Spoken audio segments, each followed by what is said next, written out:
दोस्तों, जरा एक सिंपल सा सवाल सोचिए। अगर आपके बच्चे को उसी स्कूल में पढ़ने के लिए हर साल फिर से एडमिशन लेना पड़े और उसके लिए आपको हज़ारों रुपए देने पड़े, तो क्या आप इसे एजुकेशन कहेंगे या फिर सिस्टमैटिक लूट कहेंगे? आज भारत में लाखों पेरेंट्स इसी सवाल के साथ जी रहे हैं। कभी re admission fee, development charges, smart class fee, activity fee. नाम भले ही आपको अलग अलग लग रहा हो, लेकिन सच्चाई सिर्फ एक है कि पढ़ाई धीरे धीरे अब बिजनेस बनती जा रही है। चलिए इसे एक रियल लाइफ सिचुएशन से समझते हैं।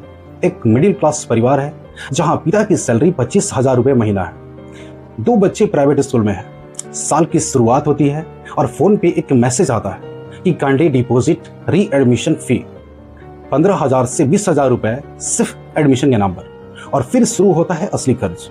अब बुक्स के लिए 10,000 रुपये से ज़्यादा का खर्च, यूनिफॉर्म के लिए 5,000 रुपये, मंथली फी 3,000 से लेकर 6,000 रुपये तक। अब इसे टोटल जोड़िए तो साल का खर्च लगभग 1 लाख रुपए और इनकम पूरे साल के लिए सिर्फ 3 लाख रुपए। यानी 30 से 40% इनकम का सिर्फ पढ़ाई में जा रही है। अब सोचिए, घर का किराया भी है, खाना है, इलाज है, बाकी का सारा खर्च है, तो आखिर बचता क्या है? एक आम आदमी के पास सिर्फ बच के रह जाता है स्ट्रेस, लोन और कंप्रोमाइज। और यह सिर्फ एक घर की कहानी नहीं है, ये करोड़ों भारतीय फैमिलीज की रियलिटी है। अब सवाल आता है कि यह सब पॉसिबल कैसे है? इस सिस्टम में 4 बड़े गेम चल रहे हैं। सबसे पहला है री एडमिशन गेम। बच्चा उसी स्कूल में है, फिर भी हर साल एडमिशन। असल में ये एक्स्ट्रा चार्ज लेने का एक तरीका है। दूसरी बात है फोर्स्ड शॉपिंग।